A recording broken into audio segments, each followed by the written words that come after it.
paz. Como falamos na semana passada, nós estamos entrando em um novo período do calendário litúrgico, do calendário cristão, tão importante para dirigir nosso púlpito, dirigir nossos pensamentos e nossas práticas. E nesse período do calendário litúrgico, a gente chama de segundo tempo comum, que é um período que vai entre o ciclo da Páscoa e o ciclo do Natal, que começa no fim do ano. E no ciclo da Páscoa, nós sempre refletimos sobre aquilo que Jesus veio fazer e fez. E no tempo comum, que se inicia depois do ciclo da Páscoa, a gente então trata daquilo que Jesus mandou a gente fazer.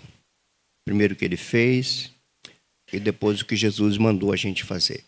Então, o nosso foco, enquanto igreja local, ao longo desse semestre, podemos dizer assim, que vai até novembro, a gente vai trabalhar, a gente vai focar em duas coisas que eu entendo serem necessárias para esta igreja, que é fortalecimento e frutificação.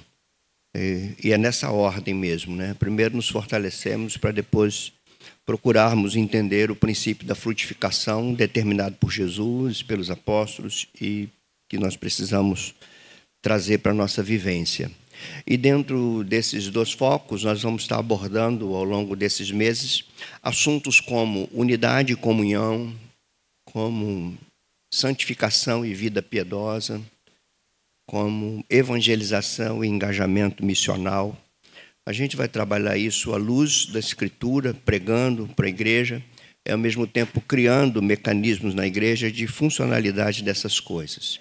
Então, vocês em breve vão estar tendo novidades sobre projeto missionário evangelístico, que, como eu disse para vocês, a gente vai apresentar um projeto para a igreja, e eu estou trabalhando nisso.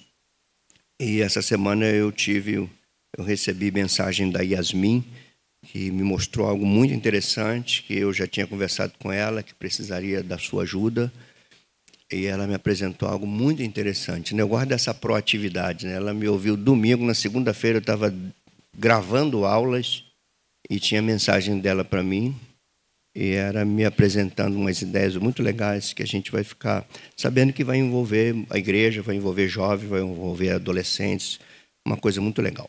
Então, ore por nós, tem muito trabalho, precisa ser feito com oração, precisa ser feito com pensamento, com planejamento, as coisas precisam ser pensadas, mas precisam ser pensadas também acompanhadas de oração, de dependência do Espírito, fazer uma coisa bíblica, correta e contemporânea. Essas três coisas precisam caminhar juntos, né? A gente vive um tempo diferente, houve muitas mudanças na sociedade e houve muitas mudanças também na igreja. Então, a gente precisa se reencontrar enquanto igreja de Cristo e anunciar o evangelho dentro de uma sociedade muito diferente da sociedade de poucos anos aí atrás. Então, hoje a gente vai começar, e é uma sequência de palavras que a gente vai falar sobre unidade, sobre comunhão da igreja, e hoje a gente vai falar da sacralidade da unidade, e vamos falar de comunhão no domingo que vem. No outro domingo, no dia 29,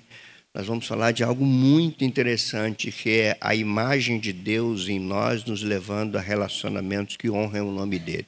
Então, eu peço a vocês que levem isso a sério. A gente precisa entender, ouvir e entender o que Deus está nos falando. Não basta ouvir, tem que ouvir e entender. A gente precisa ouvir, entender e aplicar. É assim que se cresce. Então, para começar, nós vamos abrir a nossa Bíblia aí no Evangelho de João, no capítulo de número 17.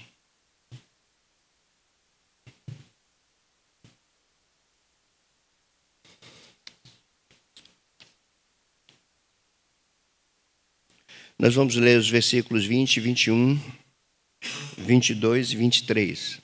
Tá? É um recorte no meio do capítulo, esse capítulo tão importante da Escritura Sagrada, e que eu rogo a Deus que nos permita entender isso. O texto diz assim, João 17, versos de 20 a 23, que diz assim: Eu não rogo somente por estes, Isso aqui é Jesus orando ao Pai, tá? Eu não rogo somente por estes, mas também por aqueles que vierem a crer em mim por intermédio da sua palavra, a fim de que todos sejam um, e como és tu, ó Pai, em mim e eu em ti, também sejam eles em nós, para que o mundo creia que tu me enviaste. Eu lhes tenho transmitido a glória que me tens dado, para que sejam um, como nós o somos, eu neles e tu em mim, a fim de que sejam aperfeiçoados na unidade, para que o mundo conheça que tu me enviaste e os amaste, como também amaste a mim. Ó Deus, pedimos de maneira simples, direta, objetiva, mas com reverência e fé, que tu nos dê a conhecer o sentido destas palavras do teu Filho Jesus para as nossas vidas hoje, para esta comunidade cristã que se reúne aqui, para essa igreja local que se reúne para te adorar, para entender o teu querer e para, na força do teu Espírito, corresponder a ele. Então, seja com a minha vida e com os meus irmãos que estão aqui sentados para ouvir e outros que estão distantes, acompanhando pela internet, outros que ainda ouvirão esse sermão. Que, acima de tudo, seja engrandecido o teu nome e que nossas vidas se rendam à tua soberania e o teu governo. Assim nós oramos, nós te agradecemos, em nome de Jesus. Amém. Irmãos, essas palavras, elas são profundas demais. E eu não tenho dúvida que talvez a gente entenda ainda pouco sobre elas. Sobre sua profundidade, sobre a sua aplicação, sua vivência. E hoje eu quero estar falando sobre isso, de uma maneira simples e objetiva. Mas é muito importante nós observarmos estas palavras de Jesus, são palavras de Jesus. Por si só, o texto já se torna ainda mais significativo, porque não são palavras de João. O João está transcrevendo as palavras do Mestre. E a gente precisa entender essas palavras à luz do seu contexto. O ponto principal é esse. Seu contexto imediato, ou seja, o contexto de Jesus com seus discípulos ali. Seu contexto mais distante no passado. E o seu contexto futuro, daquilo que ainda iria acontecer. E isso é importante para a gente entender.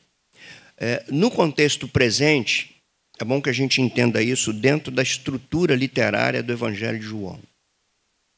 E sempre vou tentar situar vocês no texto, para que vocês entendam o que o autor bíblico está transmitindo, o que o Espírito de Deus quer que a gente entenda.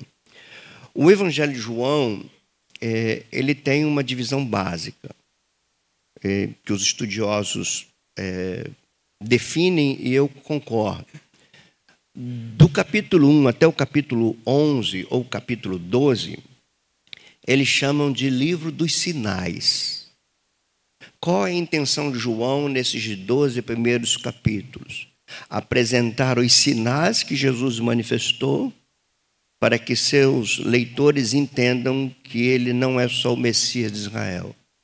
Ele é o Deus encarnado, que veio para salvar. E do capítulo 13 até o final do Evangelho é chamado de livro da glória, quando o Senhor vai preparar seus discípulos, vai fazer sua intercessão ao Pai e vai partir para o Gólgota para entregar a sua vida. Então, é uma divisão preciosa para a gente entender. Dentro dessa segunda divisão do Evangelho, a gente tem os capítulos 13, 14, 15 e 16, importante demais, porque é um texto longo que João dedica para mostrar Jesus preparando os seus apóstolos, os seus discípulos. Ele está num cenáculo, e ali ele fala do Espírito Santo, ele fala que ele vai partir. É nesse contexto que você vai ver ele falando, eu sou a videira, vocês são os ramos. É nesse contexto que você vai ver ele dizendo assim, eu não vou deixar vocês órfãos, eu vou enviar o Consolador, vou enviar o outro Consolador. É nesse contexto que você vê ele cingindo para o serviço e lavando os pés dos seus discípulos, para mostrar modelo, exemplo. É nesse contexto que vocês ouvem ele falando assim, olha, é um novo mandamento eu dou a vocês, amem uns aos outros como eu amei vocês, porque é assim que vocês serão conhecidos como meus discípulos.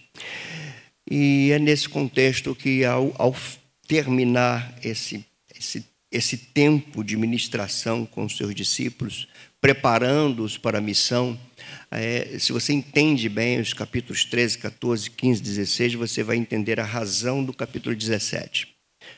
É uma oração dele, e que ele é muito interessante, porque ele começa intercedendo por ele mesmo, depois ele intercede por seus discípulos que estão ali com ele, e depois ele intercede por todos aqueles que ainda iam crer nele por meio da palavra. E é aqui que ele diz, eu glorifiquei o teu nome. Essas palavras sempre mexem comigo. Quando ele ora ao Pai e fala assim, eu glorifiquei o teu nome, consumando a obra que tu me deste. Agora eu te peço, ó Pai, dai-me a glória que eu tinha contigo antes que houvesse mundo. Glória essa que eu me esvaziei para cumprir o teu propósito, para glorificar o teu nome. Eu cumpri o teu propósito, eu glorifiquei o teu nome. Essas palavras de Jesus, elas mexem tanto comigo, e gostaria muito que mexessem tanto com todos nós, porque ele categoricamente diz que a maneira de glorificar ao Pai é consumando a missão que ele nos confere. Ninguém glorifica a Deus gritando ou cantando apenas. Nós glorificamos a Deus engajados naquilo que ele nos chamou para fazer, e glorificamos quando consumamos aquilo que ele mandou fazer. Então, no contexto imediato, a primeira coisa que você tem que entender é Jesus está dizendo que a missão dele foi cumprida, e Jesus agora está confiando essa missão aos seus discípulos. Esse é um ponto importante. Jesus está orando por aqueles que vão ficar para dar continuidade àquilo que ele fez. Como eu falei no encontro ágape aqui, as obras de Lucas são importantes demais para nós. Ele escreveu o evangelho chamado Evangelho de Lucas, o Evangelho segundo Lucas, e ele escreveu o livro dos Atos dos Apóstolos. Quando ele inicia o seu texto no livro dos Atos dos Apóstolos, ele traz luz a isso que eu estou falando aqui agora. Que ele vai dizer assim, escrevendo para um romano de nome Teófilo, que ele chama de excelentíssimo Teófilo, então é gente da prateleira de cima, dentro do contexto romano. Ele diz assim, eu te escrevi um primeiro tratado, um primeiro livro, que é o Evangelho de Lucas, dizendo para você as coisas que Jesus começou a fazer e começou a ensinar. Então, o livro de Atos, Lucas tem como objetivo mostrar que aquilo que Jesus começou a fazer e a ensinar continuaria sendo feito por meio da sua igreja, pela presença, supervisão e capacitação do Espírito Santo. Esse é um ponto. O ponto interessante para vocês entenderem também no livro dos Atos dos Apóstolos é que ele é um livro que termina sem conclusão. O que nos mostra que aquilo que Jesus continua fazendo ainda é até os dias de hoje. Ele continua a fazer e ensinar porque ele está presente na sua igreja. E ele presente na sua igreja, ele dá continuidade àquilo que ele fez, àquilo que ele ensinou. E isso é a missão do Pai dada ao Filho, a missão do Filho dada aos seus apóstolos e a missão dos seus apóstolos dada à sua igreja, que somos nós. Qual é o ponto importante aqui? A primeira coisa é você entender que a unidade do povo de Deus é central no cumprimento da sua missão. Reparem, ele está finalizando sua missão e ele está dando continuidade através dos seus apóstolos. E quando ele ora, por exemplo, para que Deus os livre do mal, para que Deus os guarde do mundo. Mas aqui ele ora naquilo que eu entendo ser o ponto principal para cumprirmos uma missão: sua unidade, a unidade do povo dele. Então, dentro do contexto imediato, todos aqueles apóstolos que estavam, e João registrou, e que provavelmente estavam ali ouvindo ele orar, todos aqueles apóstolos eram judeus. Todos eles. E o que tem isso a ver com o nosso texto, com o nosso contexto e com o nosso momento hoje? Aí a gente olha para um contexto passado das palavras de Jesus.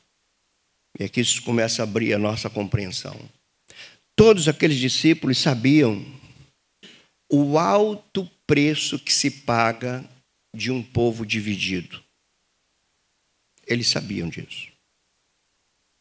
Eles sabiam que a história do povo de Israel chegou ao seu ápice e ao cumprimento da missão de Deus para eles com o reinado de Salomão. Um reino unido, um reino forte, um reino que, por ser unido e por ser próspero e por ser forte, é um reino que leva um povo a cumprir sua missão. É no reinado de Salomão que nós vemos todos os outros povos se rendendo a Israel. Todos os outros povos vindo a Israel para aprender com Israel.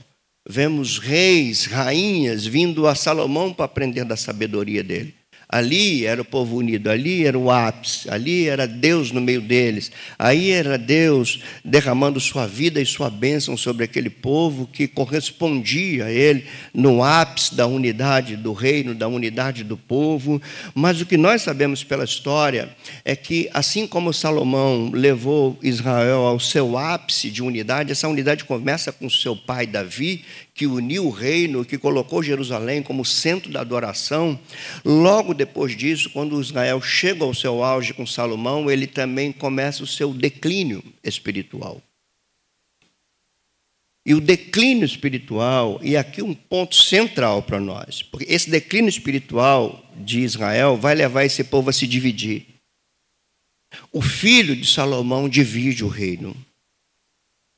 O filho de Salomão foi o responsável por ter um racha em Israel. E quando Israel divide, ele perde sua força.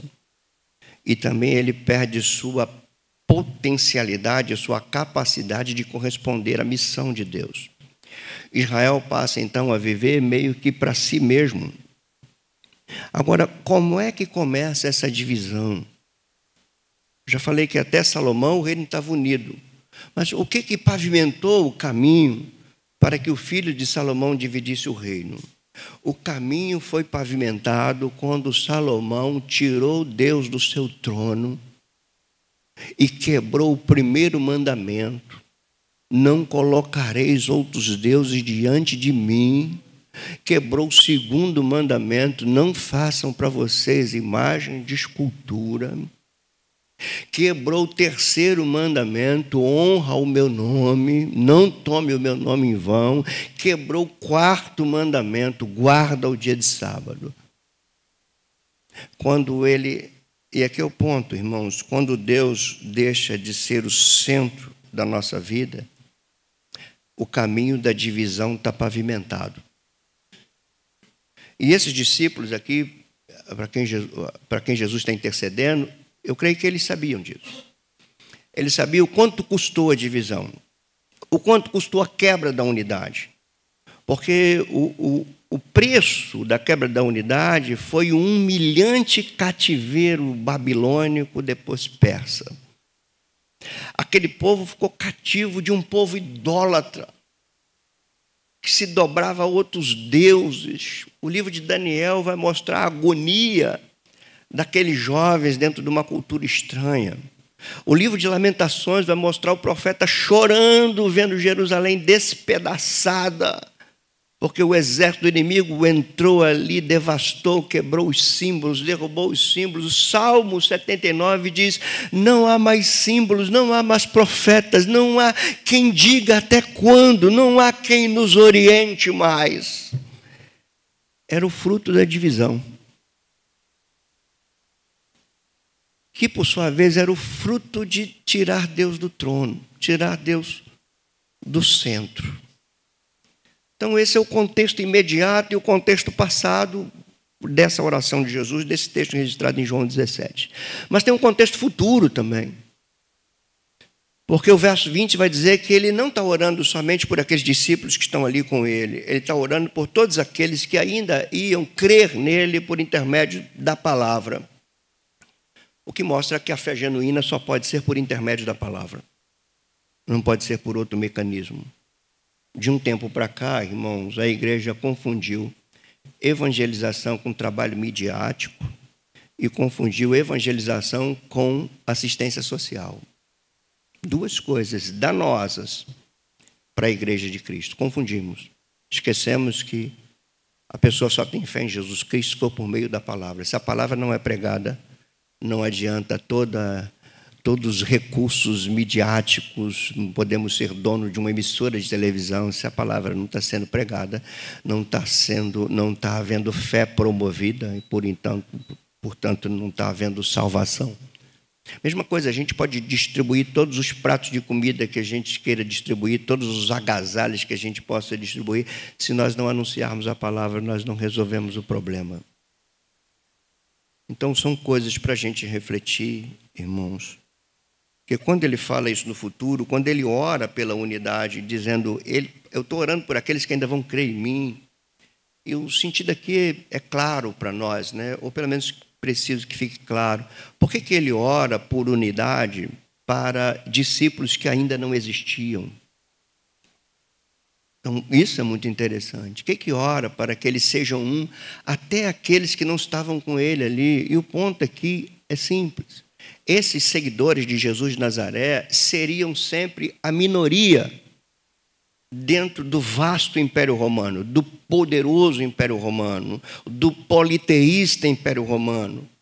Era um número pequeno de seguidores de Jesus, professando fé num único Deus, um único Deus que se encarnou para salvar a humanidade. Em outras palavras, pegando uma frase comum na minha boca, eles não eram páreo para aquilo ali. Portanto, a unidade, então, nesse momento, se torna uma das principais armas de um povo numericamente inferior para cumprir a sua missão diante dos ambientes mais hostis e que iam se opor severamente à pregação do Evangelho. Irmãos, eu penso que isso é uma realidade nos nossos dias. A igreja, embora o número de evangélicos esteja se multiplicando,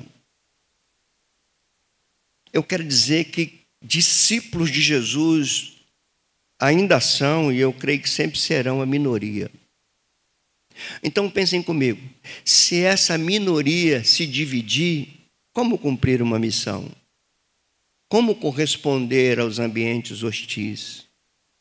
E isso, irmãos, que eu estou falando até aqui, você já pode aplicar na tua vida em grandes sentidos. Se você e sua esposa não forem de fato a tua casa não se sustenta. Se essa igreja não for de uma só fé, de um único propósito, unidos pela mesma obra, caminhando para a mesma missão e rumo ao mesmo destino, se nós perdermos isso, nós também não seremos páreo. Então, irmãos, dentro desse sermão simples, que é o primeiro de alguns, eu quero que vocês entendam comigo aqui 3 pontos dessa unidade que Jesus está aqui orando. Primeiro a sua natureza, depois a sua base, depois o seu propósito. A natureza da unidade, a base, o fundamento da unidade e o propósito da unidade. Eu creio que se nós entendermos essas 3 coisas, nós, como cristãos que somos, só nos resta nos render e falar: Senhor, seja conosco. Senhor, guarda a minha mente. Senhor, não permita que eu seja aquele que pavimenta o caminho para uma divisão. Que eu não seja o Salomão dos meus dias. Então, irmãos, é uma responsabilidade de cada um de nós, todos nós. Porque se Jesus ora pela unidade, aqui a gente vai falar da natureza da unidade, ou da essência da unidade, o que ela é, né? O cerne da unidade. E a primeira coisa a entender a natureza da unidade é que ela é sagrada.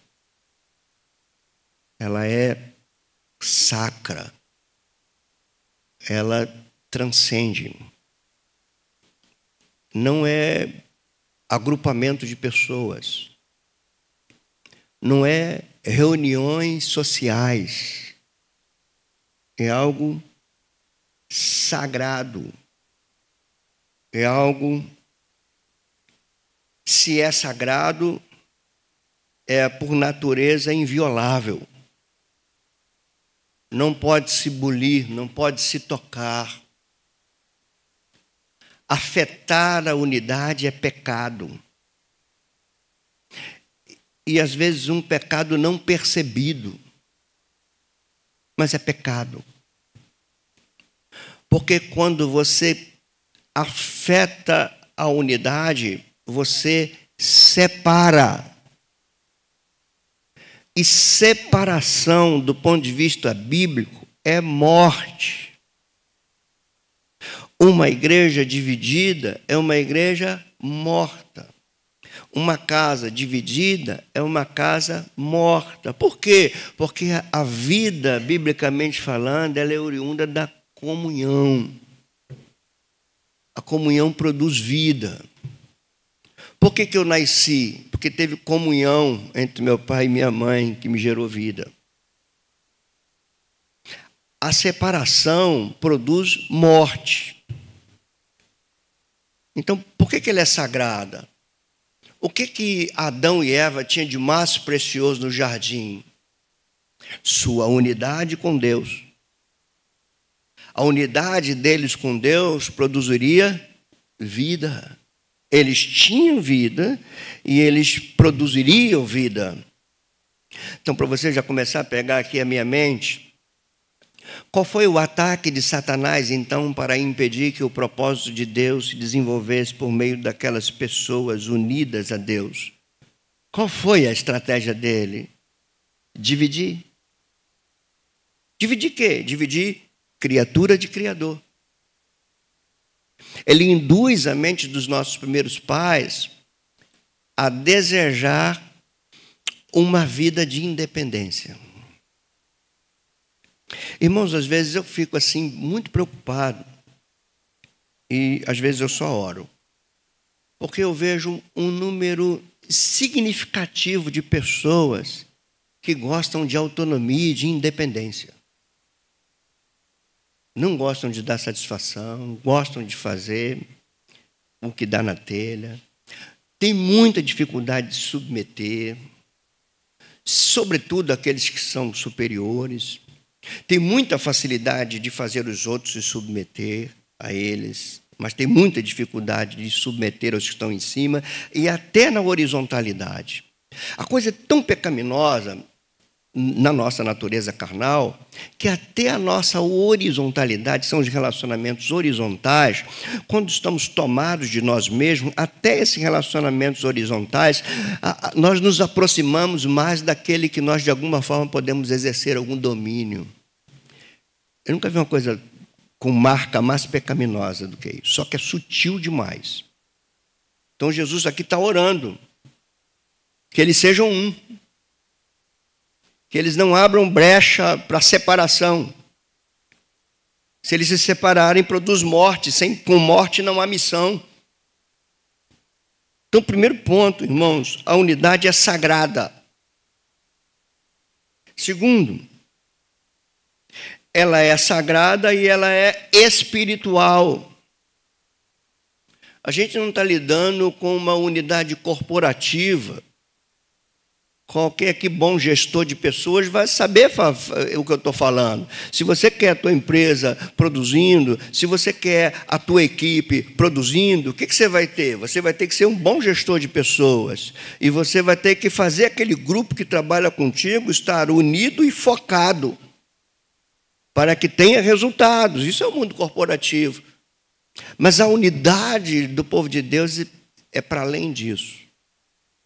Ela é espiritual.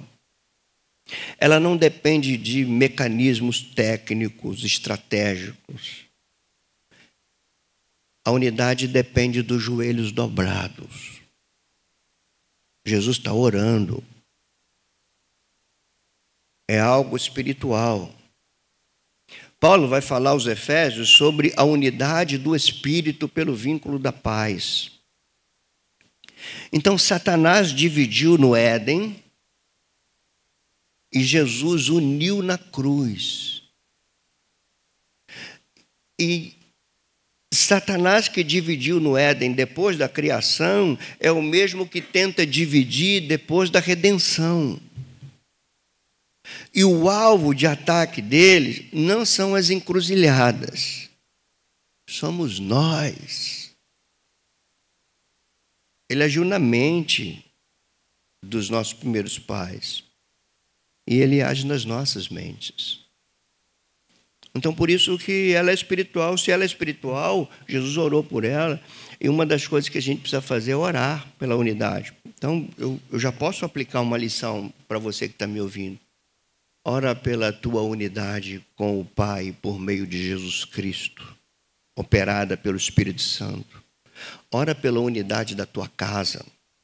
Ora para que você e o seu cônjuge sejam um, porque se vocês não forem um, vocês não serão páreo para as lutas da caminhada. Ore por isso.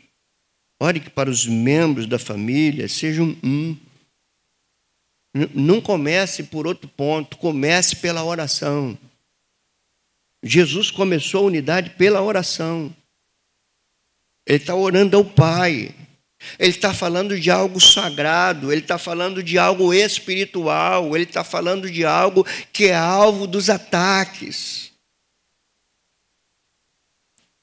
Precisamos entender aqui a unidade, e é uma outra característica da natureza da unidade, ela tem uma dimensão cósmica. Afetar a unidade, quebrar a unidade, não é um dano que causa só às pessoas que diretamente causaram a unidade. Causa um dano a tudo.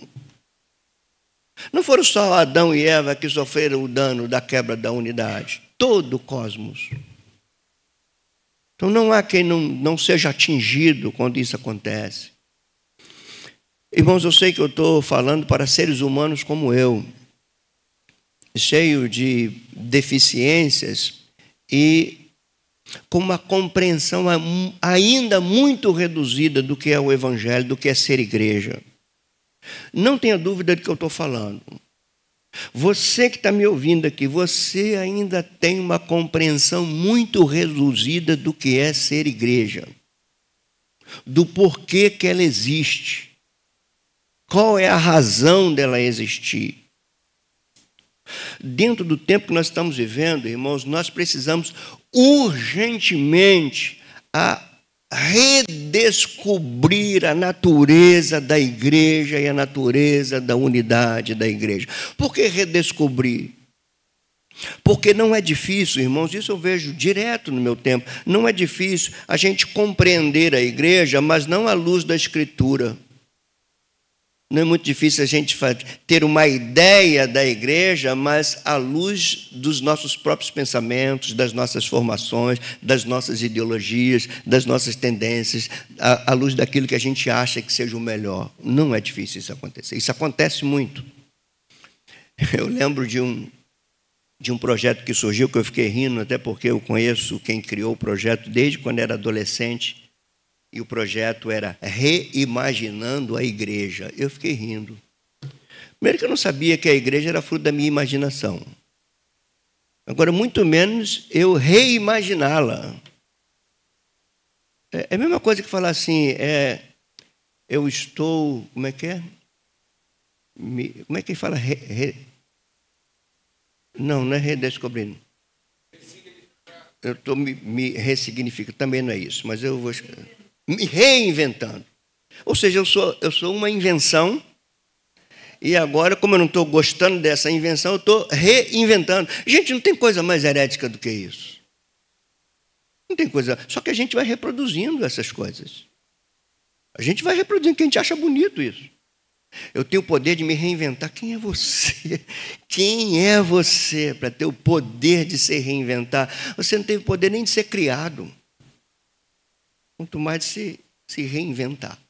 Então, a unidade é sagrada, a unidade é espiritual, a unidade é cósmica, mas aí tem um outro ponto dessa natureza da unidade, e aí entramos nós. Ela é visível. Jesus trouxe visibilidade à unidade que ele tinha com o Pai.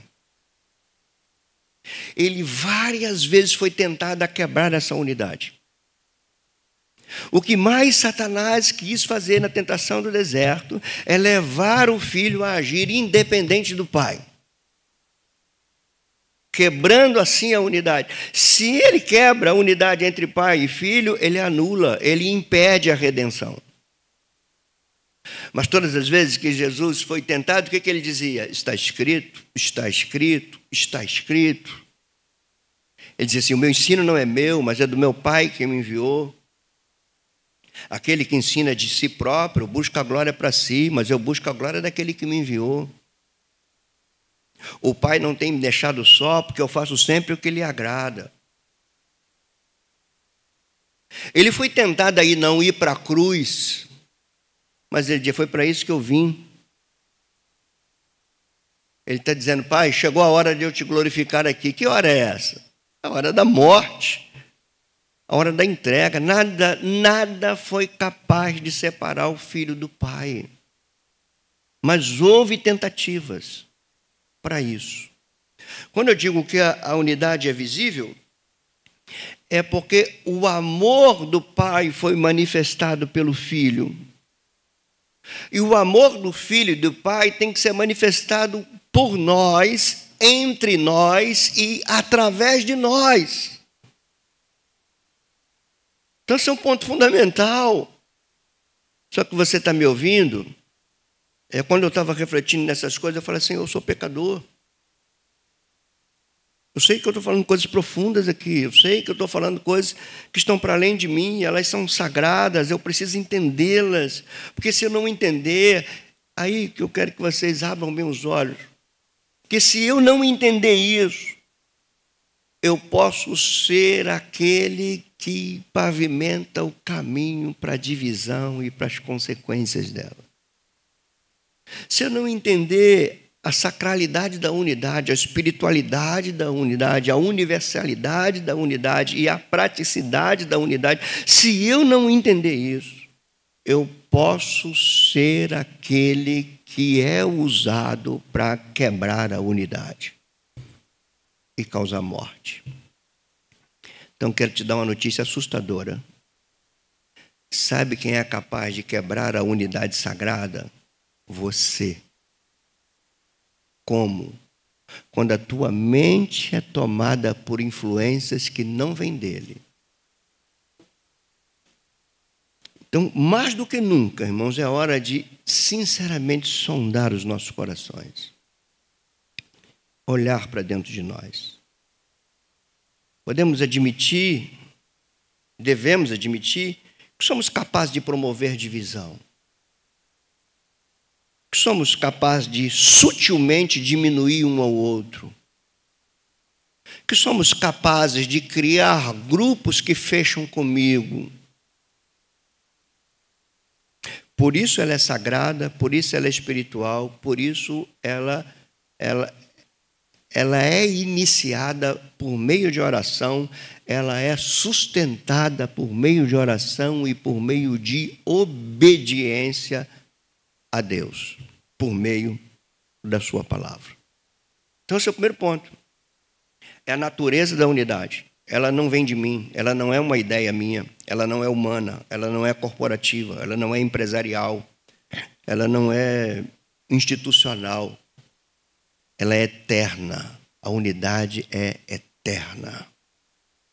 Ela já havia unidade antes que houvesse mundo. Você vai ver isso em outros sermões aqui. A unidade já havia antes que houvesse mundo. O que é isso? Na natureza do Deus Trino, que é um. mas ao mesmo tempo existem 3 pessoas. Unidade e diversidade na natureza do Deus Trino. A unidade é eterna. Essa unidade que é eterna, ele manifesta na criação quando cria o homem em sua imagem. Então, irmãos, você não imagina quanto tempo a gente passa para trabalhar um sermão. Os pontos, a oração, as conexões, a implicação da teologia bíblica, a realidade do meu tempo, discernir o meu tempo, minha vida, a vida dos meus irmãos, para estar pregando uma coisa como essa. É vital entendermos isso. Vou repetir, desculpa a redundância, é vital, é coisa de vida ou morte. Ou a gente entende isso, ou nós vamos ser os mesmos que derrubam aquilo que Deus edificou. Então, é vital. A começar por cada um de nós. Vital. Podemos ser responsáveis por divisão na nossa casa, na nossa família, na relação conjugal entre nós.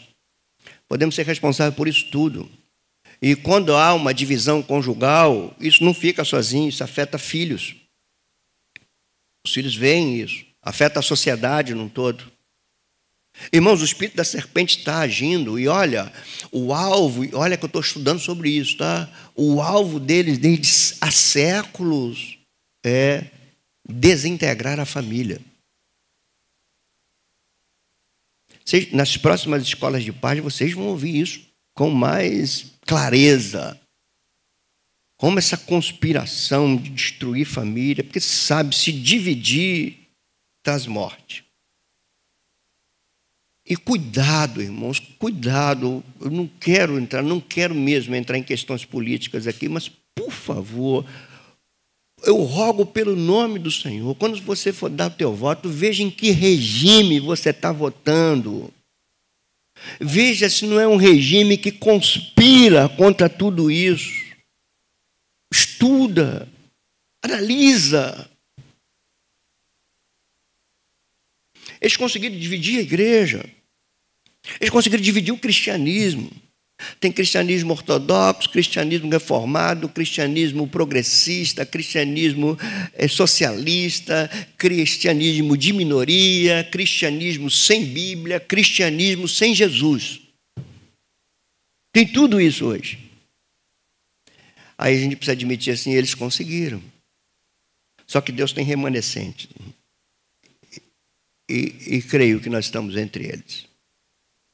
Bom, ao discutir sobre a natureza da unidade, nós precisamos entender a sua base, o seu fundamento, sobre o que ela está sustentada. Por que é importante entender isso? É importante porque se tirar esse sustento, a unidade é quebrada, a morte vem, a divisão é certa.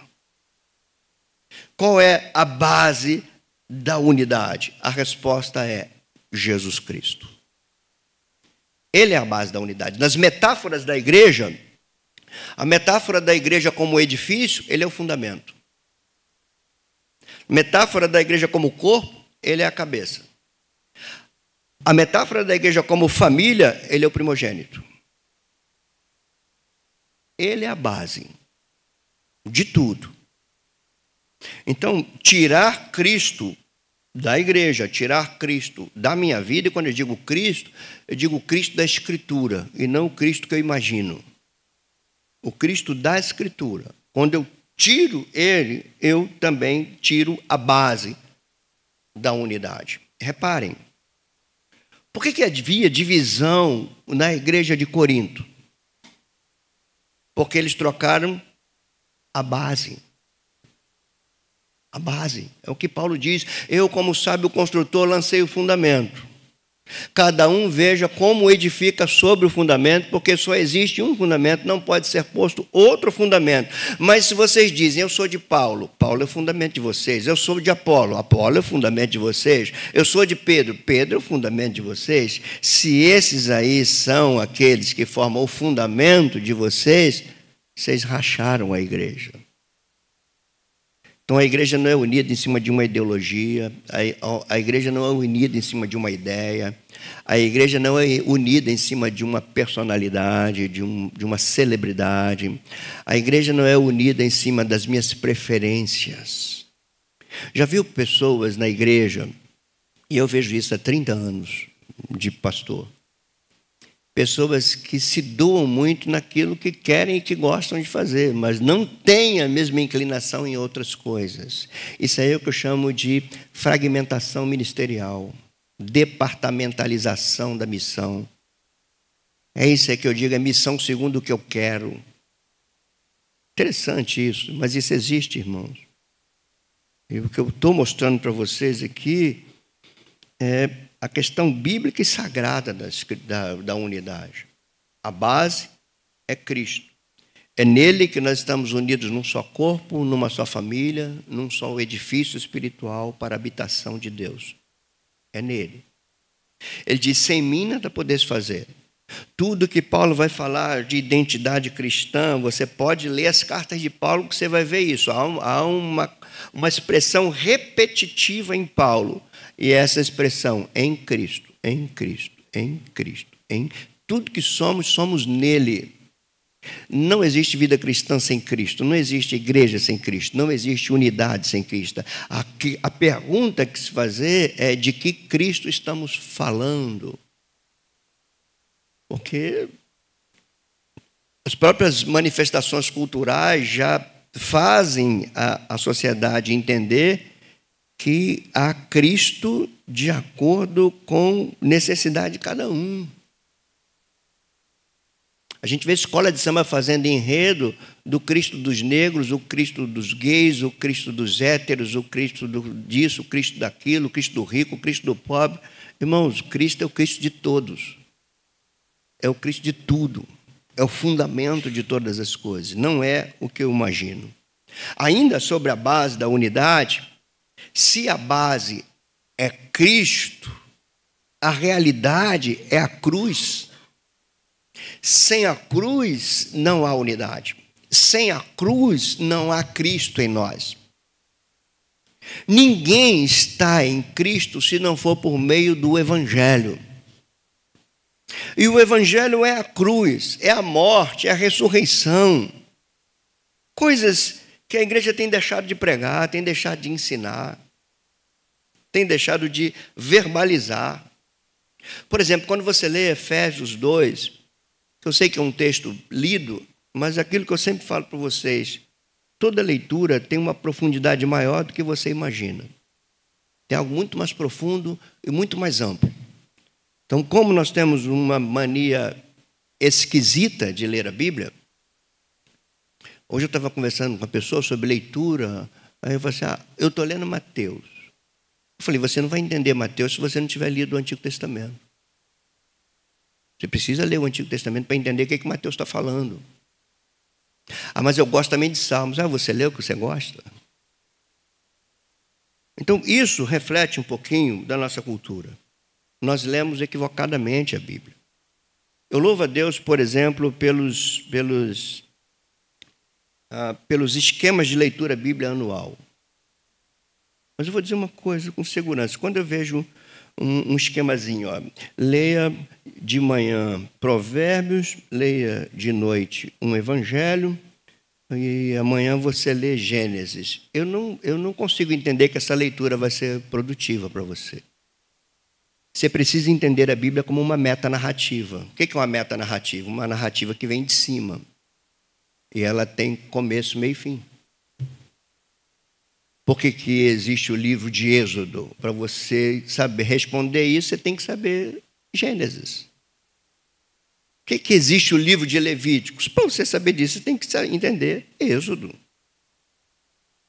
E assim, irmão, aí quando você vai ler isso tudo, é como se fosse aquela metanarrativa que está montando um grande mosaico para você. Quando você lê tudo, você vê uma imagem lá central, Jesus Cristo crucificado. É para onde toda a Bíblia aponta. Se você lê a Bíblia e não vê Cristo, peça ao Espírito Santo para isso. Você tem que perceber Cristo na Escritura. Olha o que Paulo fala sobre ele e a sua vida na cruz. Ele diz assim, portanto, Lembrai-vos de que outrora vós, gentios na carne, ele como judeu está falando dos gentios, e aqui tem um ponto. Judeus e gentios num corpo só é impossível aos olhos humanos. É algo que jamais alguém poderia imaginar. Um judeu e gentio sentando juntos, partilhando da mesma fé, crendo no mesmo Deus, dividindo o mesmo pão. Impossível. Mas Paulo diz que a cruz fez aquilo que era impossível. Por isso que ele diz assim, portanto, lembrai-vos que outrora vós, gentios na carne, chamados de incircuncisão por aqueles que se intitulam circuncisos, que são judeus, na carne, por mãos humanas, naquele tempo, vocês estavam sem Cristo, vocês estavam separados da comunidade de Israel, vocês eram estranhos às alianças da promessa, vocês não tinham esperança e vocês estavam sem Deus no mundo. Paulo é direto, né? Escrevendo aos Efésios. Ele diz, mas agora, em Cristo, olha o em aqui de Paulo, em Cristo Jesus, vós que antes estavas longe, fostes aproximados pelo sangue de Cristo. Porque Ele é a nossa paz. O que você entende por isso?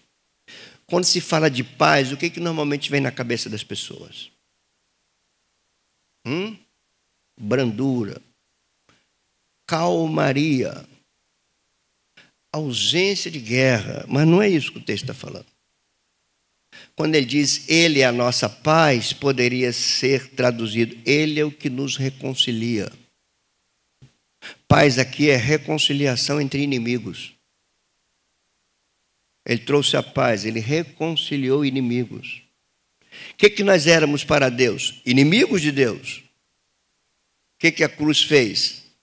Reconciliou. Trouxe a paz. Justificados, pois, pela fé, temos paz com Deus. Não é paz de Deus. Paz com Ele. Reconciliação com Ele. Por isso, irmãos, vale um parênteses aqui, de coisa que eu já falei, vou repetir. Toda expressão teológica requer aplicação prática. Hoje eu perguntei a uma pessoa assim, outra, tá? Você está lendo a Bíblia? Olhei no olho assim. Ah, pastor. Tentar aqui reproduzir o gesto, né? Ah, pastor. Vou te fazer a pergunta. Você ama a Deus? Amo. Ama não. Se você amasse, você estaria mais interessada por aquilo que Ele quer falar contigo. E aquilo que Ele está falando contigo está nesse livro aí. Como é que você diz que ama?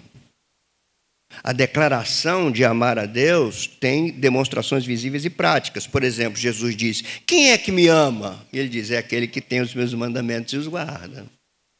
Pedro, tu me amas? Eu amo, então. Apacenta as minhas ovelhas. Para eu ver que você ama mesmo. Então, o amor a Deus não é algo verbalizado. Assim como a unidade não é só uma questão teológica e de verbalização. Ela é prática.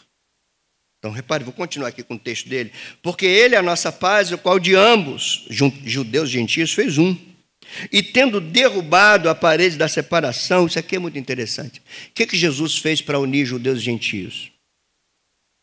Derrubou a parede que separava. O que Ele fez para que vocês que estão aqui, nós que estamos aqui, olhemos um para o outro e falamos assim, nós somos um. O que Ele fez? Ele derrubou a parede que separava. Pastor, onde você quer chegar? Eu quero te dizer que você e eu, por nossa natureza pecaminosa, somos capazes de levantar as paredes que Ele derrubou para dividirmos. Não tem algo mais eficaz no império das trevas do que produzir divisão. A maior arma dele. Produzir divisão. Vamos prosseguir aqui? Ele desfez a inimizade, ele aboliu na carne as leis de mandamento de forma de ordenança, com o objetivo, para que de dois criasse em si mesmo, aqui é o ponto, é nele, ele é a base. em Deus criasse em si mesmo um novo homem, fazendo a paz, e reconciliasse ambos em um só corpo com Deus, por intermédio da cruz. Normalmente, quando você contempla a cruz, você louva Deus acertadamente, porque pela cruz você foi salvo. Você não se alegra com isso? Pela cruz você foi salvo, pela cruz você foi arrancado do império das trevas. Pela cruz não há condenação mais para a tua vida. Pela cruz você não é mais inimigo de Deus. Mas talvez o que a gente ignore é que pela cruz eu sou um com meu irmão. Pela cruz também eu e meu irmão somos um. Eu não posso com a minha vida quebrar o que Jesus tornou sagrado. Eu não posso fazer isso na minha casa. Só que nós somos seres humanos. Daí o sentido da doutrina do arrependimento e do perdão. Por que tem a doutrina do arrependimento e perdão entre nós? Porque nós somos capazes de nos arranharmos uns aos outros e quebrarmos a unidade. Como é que a gente resolve isso? Arrependimento e perdão. Interessante, né? Pedir perdão não é uma coisa fácil, por conta da nossa natureza pecaminosa. Mas não é difícil para quem tem uma vida com Deus. Sabe por quê, irmãos? Uma coisa assim que eu falo por experiência própria. A comunhão com Deus esmiuça o ego. A comunhão com Deus te quebra. A comunhão com Deus te mostra que você não é nada daquilo que você pensa ser. A comunhão com Deus, por mais paradoxal que seja, produz sempre uma dependência. A comunhão com Deus, por mais estranho que possa parecer, nos torna mais pequenos. Nos apequena ainda mais. A falta de comunhão com Deus é o que nos leva a nos engrandecer. Pensar de nós além do que convém. Então a base é essa. A unidade, a base da unidade, Cristo, o meio dessa base, a cruz, e a base dessa unidade estabelecida por Jesus no meio da cruz, quando envolve as nossas vidas, é permanecermos nele. Aqui está um ponto para você não esquecer. Só há uma maneira de preservarmos a unidade, permanecermos em Cristo. Ah, pastor, mas eu estou em Cristo. Eu estou falando de coisas mais profundas do que você imagina. Não estou falando de uma verbalização de palavras que você facilmente fala. Estou falando de você estar enraizado nele. Por isso que ele vai dizer assim, ó como é que temos que estar nele, para que essa unidade seja vista. Ó. Como és tu, ó Pai, em mim,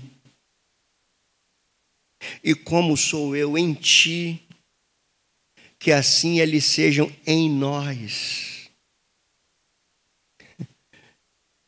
Irmãos, a unidade, eu vou falar agora nesse último tópico, ela tem um poder evangelizador maior do que você imagina. A unidade evangeliza em silêncio. Quando eu falei no primeiro ponto que a unidade é sagrada, que ela transcende, que ela é santa, significa que a unidade também é algo separado do mundo. Não existe a unidade, tal como a Bíblia mostra, em lugar nenhum do mundo, em relacionamento social nenhum desse mundo caído. O único povo que pode mostrar essa unidade é o povo de Deus, é a igreja de Cristo, desde que esteja em Cristo, desde que Cristo seja a base, desde que a cruz seja o meio. Do contrário, não. Do contrário, nós somos capazes de nos dar muito bem com fulano e ter um relacionamento muito superficial com Beltrano. Somos capazes disso. E precisamos pedir perdão para isso. Precisamos buscar força em Deus para acabar com isso em nossas vidas. Irmãos, a coisa às vezes é tão... Eu estou para usar uma palavra aqui, mas eu tenho medo dela ser forte. Mas eu vou pegar uma palavra mais branda. Às vezes, irmãos, o nosso relacionamento é teatral. coisas assim. Nós somos tem uma natureza pecaminosa tão forte dentro de nós, que nós somos capazes porque o Espírito de Deus está em nós. Nós somos capazes de reconhecer que erramos. Somos capazes porque o Espírito de Deus está em nós, mas também está uma natureza caída em nós. E aí que entra o ponto. Nós somos capazes de reconhecer que erramos, mas corrigir o erro do nosso jeito. O que é corrigir o erro do nosso jeito? Pô, agora eu vou tratar aquela pessoa melhor, vou fazer isso, vou fazer aquilo, vou fazer aquilo. Isso é o pecado em nós, gente. É o pecado. A gente não chega e fala assim, eu errei com você, eu pequei, sou pecador. A gente não fala isso, a gente muda a postura, porque nós estamos querendo resolver as coisas. Só que a gente está lidando com a igreja de Cristo, está falando da unidade singular, não existe em outro lugar, só na igreja do Senhor. E por último, qual é o propósito dessa unidade? Irmãos, o texto é claro. Primeiro, levar o mundo a reconhecer Jesus como aquele que foi enviado do Pai para salvar. Então, dificilmente o mundo vai confiar na pregação da igreja enquanto ver em nós. Aqui eu vou num ponto mais delicado, mais prático, mais cirúrgico. Você acha que você vai promover o amor dos teus filhos a Deus e à igreja falando mal dos seus irmãos na tua casa? Nunca. Eles vão crescer entendendo que a igreja é uma coisa diferente da realidade cotidiana. Nunca, irmãos. Nós precisamos aprender a pedir. Não estou falando que a gente não faça isso, estou falando que a gente precisa aprender a reconhecer que está errado. E precisamos pedir perdão. Quantas famílias são afetadas porque, às vezes, ou o pai ou a mãe joga os filhos contra um dos cônjuges? Ou você acha que isso não acontece?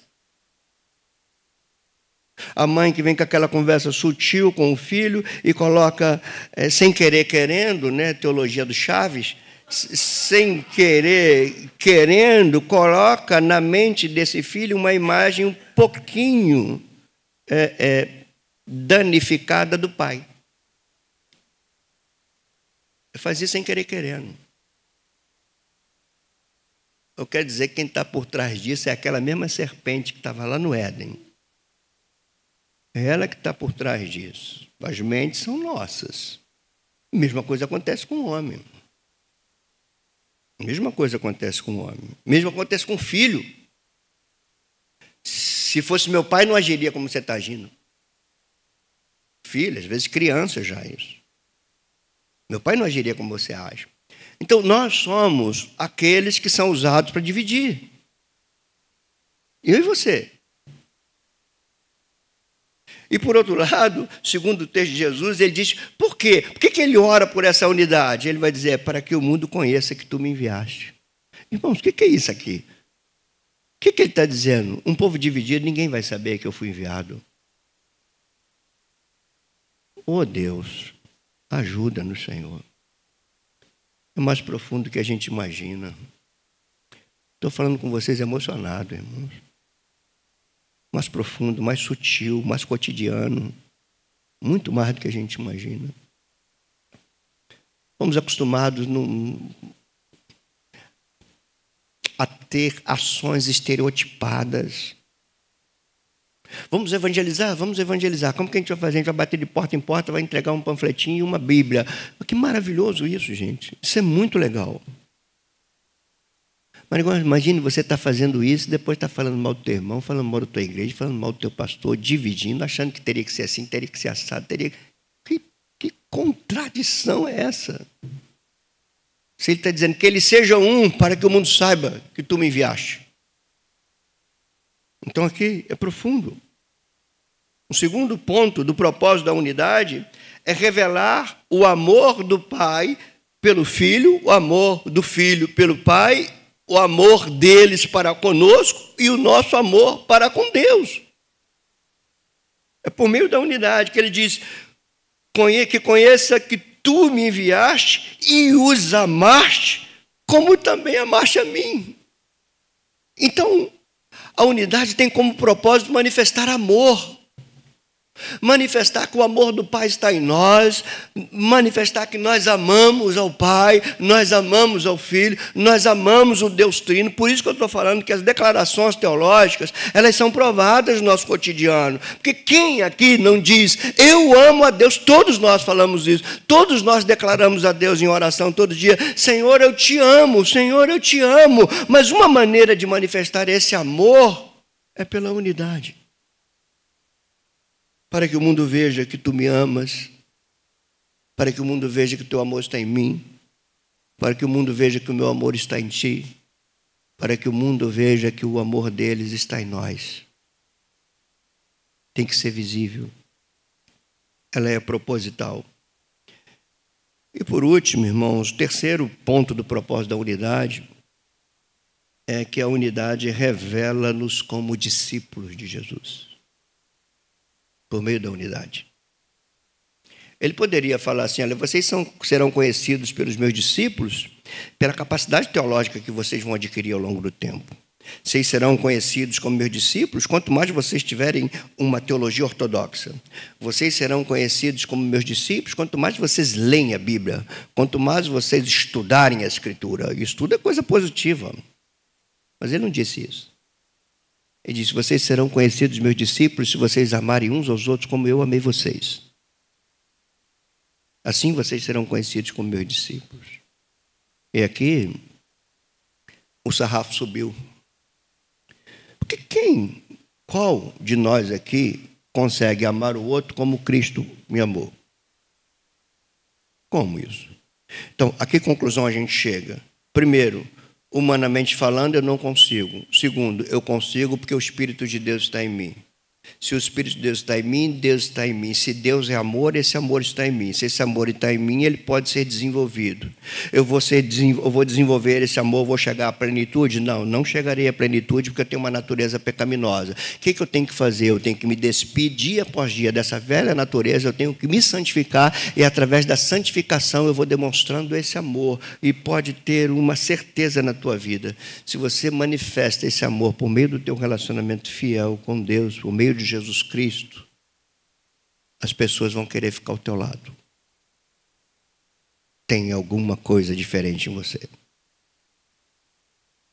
Não é à toa que, no princípio, o relato de Lucas diz que a igreja caía no simpatia de todas as pessoas na época. Não era pela erudição deles, é pela maneira que eles viviam. Atraía a simpatia de todos. Bom, irmãos, existem lições para concluirmos esse sermão. Primeiro, a unidade é sagrada, a unidade é espiritual e, portanto, ela é o alvo do ataque de Satanás. Então, você vai sair daqui entendendo isso. A unidade é sagrada, a unidade é espiritual. E a unidade, por ser sagrada e espiritual, ela é o alvo do ataque de Satanás. Você vai sair daqui entendendo isso. Só que vai ter uma outra coisa que você vai entender, que aí entra você. E eu, claro, cada um de nós. A unidade é sagrada, espiritual e o alvo do ataque de Satanás, que pode ser através da minha vida. Quando eu mergulho nos meus egoísmos, na minha mania de domínio, de primazia, de independência, de autonomia, eu posso ser aquele usado por ele para dividir. Todos nós aqui. Todos nós, do menor ao maior. Até aquela a pessoa que você não fala, mas dentro de você, eu não vou com aquela pessoa. Eu queria te dizer que aquela pessoa que você diz que não vai com ela, Jesus foi com ela e derramou o sangue dela, assim como derramou pela tua. Então a gente precisa pensar nessas coisas, parar nessas coisas, que eu não gosto de gente assim, mas Cristo gostou de você. E tem muita coisa esquisita em você. Eu gosto quando a Bíblia coloca a gente no chão, ele falou assim, ele nos amou quando éramos pecadores. Ou seja, ele amou quando não tinha nada de bom. em nós. Então entenda essas coisas. A unidade também deve ser aperfeiçoada. Ela é uma realidade espiritual que é aperfeiçoada através de quem, gente? Do Espírito Santo em nós. Ela requer esforço. É o que Paulo fala assim: batalhem diligentemente pela unidade do Espírito, pelo vínculo da reconciliação, pelo vínculo da paz. E por último, irmãos, estar em Cristo é a garantia da unidade e do cumprimento do seu propósito. Então, vigiemos, analisemos para ver se de fato estamos em Cristo. Qual o ramo que produz fruto? É aquele que está na videira, que se alimenta da seiva. Você não ama o teu irmão sem estar em Cristo. Pastor, me fala uma coisa mais direta para mim. Vou falar mais direto para você.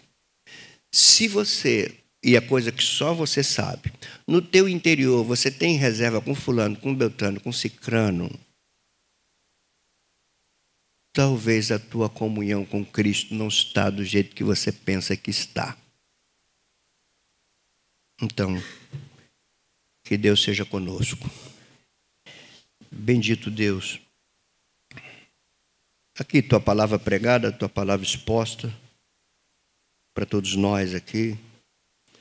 Falamos de algo que é sagrado, santo, espiritual, visível, em que Cristo é a base, a cruz é a realidade, e o amor dele em nós e nós por ele, por si só evangeliza. Já vimos que a única maneira que o mundo saiba que tu foste enviado, Jesus, é a única maneira de proclamar, de revelar o amor do Pai ao Filho, do Filho ao Pai, do Pai e do Filho por nós e de nós para com o Pai e com o Filho. E a única maneira de dizer para o mundo que somos discípulos de Jesus de Nazaré. Que seja assim na nossa vida, Senhor. Perdoa os nossos pecados. Ó Deus, livra-nos de quando ouvirmos alguma coisa que nos confronta, levantarmos as nossas defesas internas. Não, Senhor. Quebra tudo, Deus. Esmiuça o nosso ego. Não permita que sejamos reféns da nossa própria natureza caída, que tem tanta facilidade em dividir, em diminuir pessoas. Podemos fazer isso diretamente, podemos fazer isso sutilmente. Então, ó Deus, que nesta manhã, que Tu possas elevar essa igreja, todos que estão ouvindo, a um patamar maior, de compromisso contigo, de unidade, de amor.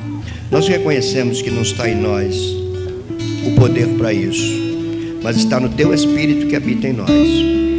Nele nós podemos. Então, meu Deus, leva-nos a uma comunhão mais profunda contigo, atrai o nosso coração para Ti, ensina-nos o Teu caminho, tenha misericórdia quando desviemos nossos passos desse caminho, traga-nos de novo para Ele. Queremos ver nossas casas unidas, nossa igreja unida, os grupos de crescimento unidos. Senhor, que vergonha para nós seria um pequeno grupo na casa, dividido entre si, com cismas entre eles. Que vergonha seria para o Evangelho, para o Reino de Deus, para a nossa igreja, Senhor. Ajuda-nos, Deus. Escuta o clamor da nossa alma. Seja com cada um de nós, em nome de Jesus.